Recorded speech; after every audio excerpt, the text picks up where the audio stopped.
Hello viewers, আসসালামু আলাইকুম। কেমন আছেন সবাই? আশা করি সবাই অনেক ভালো আছেন। আজকে পারফেক্ট আর মজাদার একটি গরুর মাংসর রেসিপি নিয়ে আপনাদের মাঝে হাজির হয়েছি। আশা করি আমার সহজ রেসিপিটি আপনাদের কাছে ভালো লাগবে। ভিডিওটি সম্পূর্ণ দেখবেন, সাথে থাকছে সিক্রেট টিপস।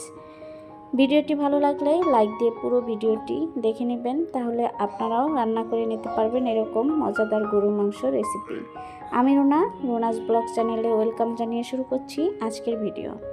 প্রথমে আমি এখানে একটা টপার নিয়েছি আর 1 কেজির বেশি গরুর মাংস ভালো করে কেটে ধুয়ে পরিষ্কার করে নিয়েছি, আর সেটাই এখন এর মধ্যে দিয়ে নিচ্ছি। এখন আমি আগে থেকে কিছু পেঁয়াজ কেটে রেখেছিলাম, সেগুলো এর মধ্যে দিয়ে নিলাম। দিয়ে দিব আদা রসুন পেস্ট পরিমাণ মতো। এখন এর মধ্যে দিয়ে দিব মরিচের গুঁড়া। আপনারা যে পরিমাণে ঝাল খেতে পছন্দ করেন মরিচের গুঁড়াটা সে পরিমাণে দিয়ে নিতে পারেন। দিয়ে দিলাম হলুদের গুঁড়া, ভাজা জিরা গুঁড়া।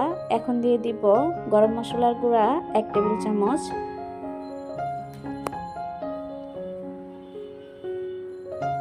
এখন আমি এর মধ্যে দিয়ে দিব রেডিমিক্স যে গরুর মাংসর মশলা থাকে সেটা 1 টেবিল চামচ। দিয়ে দিব পরিমাণ মতো লবণ। এখন এর মধ্যে দিয়ে দিব পরিমাণ মতো তেল। তেলটা আপনারা আপনাদের মতো বাড়িয়ে কমিয়ে দিয়ে নিতে পারেন। আমি এই মাংস রান্নাটা আজকে হাতে মেখে করে নেব। হাতে মেখে যদি গরুর মাংস রান্না করা হয় তাহলে কিন্তু খেতে অনেক ভালো লাগে। যে সকল ভাইয়া আপুরা আমার ভিডিওটি দেখা শুরু করেছেন, প্লিজ লাইক দিয়ে ভিডিওটি কন্টিনিউ করবেন।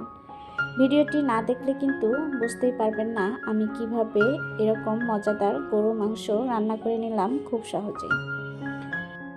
এই যে দেখুন বন্ধুরা, আমি মাংসটা কিন্তু ভালো করে একটু সময় নিয়ে মেখে নিচ্ছি। আর মাংসগুলো যত ভালো করে মেখে নেবেন খেতে কিন্তু ততই টেস্ট হবে। একটু সময় নিয়ে অবশ্যই ধৈর্য ধরে মাংসটা একটু ভালো করে মেখে নেওয়ার চেষ্টা করবেন। এটা আপনারা চাইলে ম্যারিনেট করে 1 ঘন্টার মতো রেস্টে রেখে দিতে পারেন, এতে করে কিন্তু আরও টেস্টটা দ্বিগুণ হবে।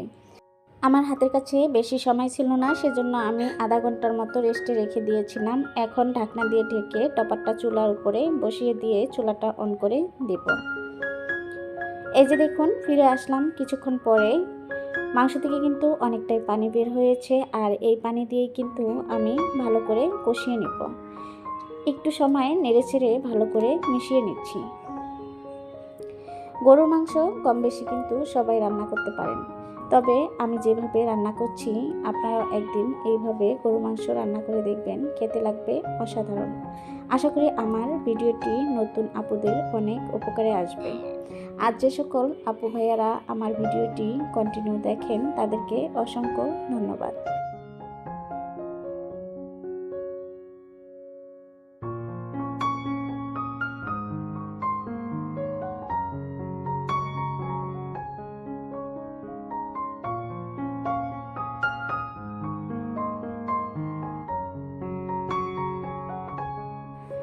অফ ক্যামেরায় আমি আবারও কিছুক্ষণ সময় রান্না করে নিয়েছি, এতে করে কিন্তু পানিগুলো শুকিয়ে গিয়েছে আর উপর দিয়ে অনেকটাই তেল ছেড়ে দিয়েছে, আপনারা দেখেই বুঝতে পারছেন।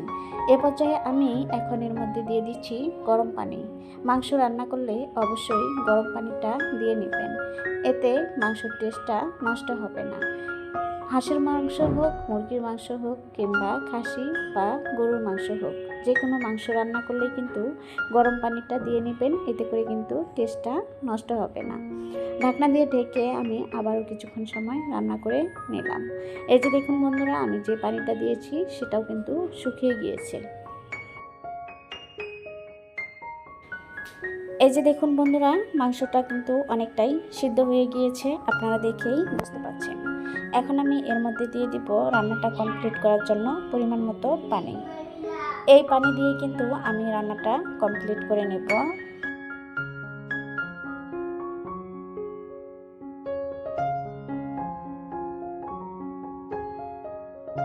এখন আমি ঢাকনা দিয়ে ঢেকে কিছুক্ষণ সময় হাই হিটে পানিটা বলক তুলে নিব।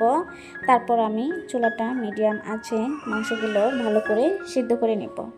আমার ভিডিও বা ভয়েসে যদি কোনো রকম ভুল হয়ে থাকে তাহলে ক্ষমা সুন্দর দৃষ্টিতে দেখবেন। আমার এই সহজ রেসিপিটি আপনাদের কাছে ভালো লাগলে আপনাদের ফ্রেন্ড এবং ফ্যামিলির সাথে শেয়ার করতে ভুলবেন না।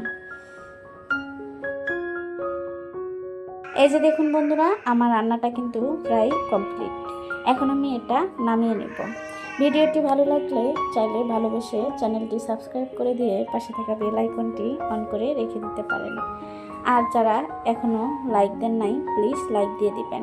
আজ এ পর্যন্ত সবাই ভালো থাকবেন, সুস্থ থাকবেন। আবারও কথা হবে অন্য কোনো ভিডিওতে। আল্লাহ হাফেজ।